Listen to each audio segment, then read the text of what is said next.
Anda masih bersama Breaking News Berita 1 News Channel. Pemirsa, sidang sengketa Pilpres telah selesai dan Mahkamah Konstitusi mengukuhkan pasangan Jokowi JK sebagai Presiden terpilih 2014. Dan kita akan mengetahui bagaimana perkembangan terkini dari Gedung Mahkamah Konstitusi bersama reporter Keiko Ranti langsung dari Gedung Mahkamah Konstitusi. Keiko, bagaimana tanggapan dari kuasa hukum Prabowo Hatta terkait keputusan MK yang baru saja disampaikan?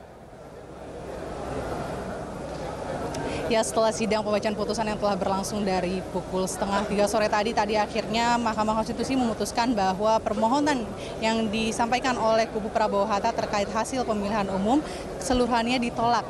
Dan untuk lebih jelasnya, sini sudah ada bersama saya salah satu anggota dari tim kuasa hukum Prabowo Hatta, yakni Pak Habibur Rahman. Selamat pagi, Pak. Selamat malam maksud saya.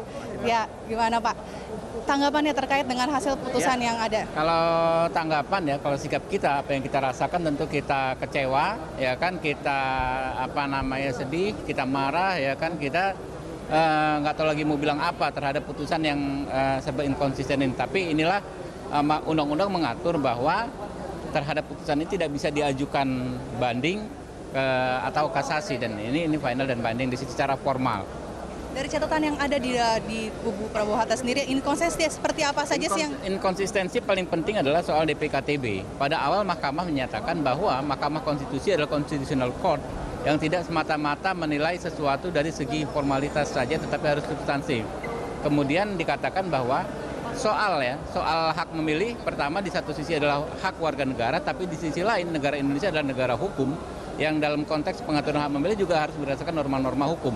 Nah, soal DPKTB ini menurut saya itu jelas melanggar hal kedua yang tadi disampaikan oleh Mahkamah di awal tadi, bahwa dengan diperbolehkannya orang memilih tidak menggunakan KTP dan kartu keluarga, tentu ini menyebabkan ketidakpastian hukum, dan faktanya kan ini terjadi di mana-mana.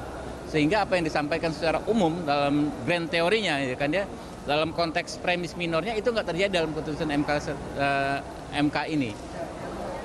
Hal lain adalah tadi kasus Papua.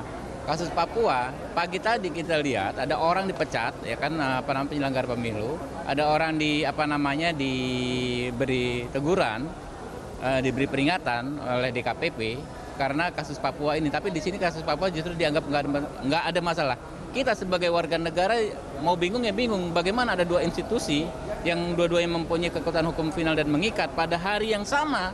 Ini harinya aja nggak beda gitu kan, mengeluarkan putusan yang kontradiksi satu sama lain. Nah, ini artinya apa nih Pak? Terkait juga untuk pembukaan kotak suara yang oleh DKPP dinyatakan sebagai pembukaan kotak suara juga demikian oleh DKPP masalah. Di sini dianggap nggak ada masalah gitu kan ya. Terakhir soal surat Gubernur Jateng, di awal dikatakan oleh MK sendiri itu bermasalah, tetapi dia dikatakan bukan wewenang MK. Jadi wewenang MK itu di mana gitu loh.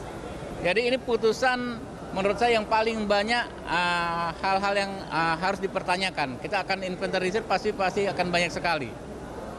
Langkah selanjutnya apa ini yang akan dilakukan? Ya, secara hukum kalau konteks sengketa PHPU tentu berakhir di sini. Tapi secara politik kita serahkan kepada petinggi-petinggi partai. Secara politik antisipasi yang sudah akan dilakukan seperti apa nih Pak? Ya, kita serahkan saja, kalau kita sih akan ikut saja. Kita hanya akan sampaikan ternyata harapan kita bahwa MK yang seharusnya menjadi benteng terakhir mencari keadilan konstitusional, rasanya tidak kita temukan malam ini. Apakah ini artinya juga kubu Prabowo Hatta gagal menghadirkan saksi-saksi yang kompeten? Kalau hadir saksi, coba Anda lihat saksi dari Papua kita hadirkan, Novela, Martinus, ya kan, bukti-bukti juga tiap hari, teman-teman verifikasi bukti berhari-hari bermalam-malam. Udah, saya nggak tahu apa kurangnya kalau yang ini. Cuma ketika dipertimbangkan ya begitu hasil malam ini. Final statement Pak, berarti akhirnya untuk dari urusan sidang hukum ini udah selesai sampai sini, tapi akan ada langkah-langkah politik lainnya? Ya, saya harap sih begitu ya. Saya sebagai fungsionaris partai politik, saya berharap nggak berhenti sampai di sini. Ya. Terima kasih Pak atas keterangannya, terima kasih. Ya, demikian wawancara saya bersama Habibur Rahman, salah satu tim kuasa hukum Prabowo Hatta. Kembali Anda ke Doni. Keiko, dari pantauan Anda saat ini di Gedung Mahkamah Konstitusi, apa aktivitas yang tengah berlangsung di Gedung MK? Apakah masing-masing pihak sudah menerima salinan putusan MK yang baru saja dibacakan tadi?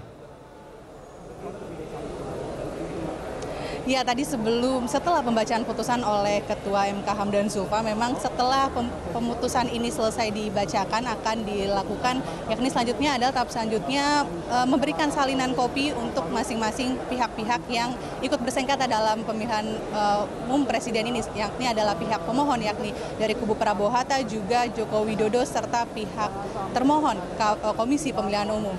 Doni. Baik Keiko, terima kasih atas laporan Anda dan kami tetap akan menunggu update informasi berikutnya. Keiko Ranti melaporkan langsung dari Gedung Mahkamah Konstitusi Jakarta.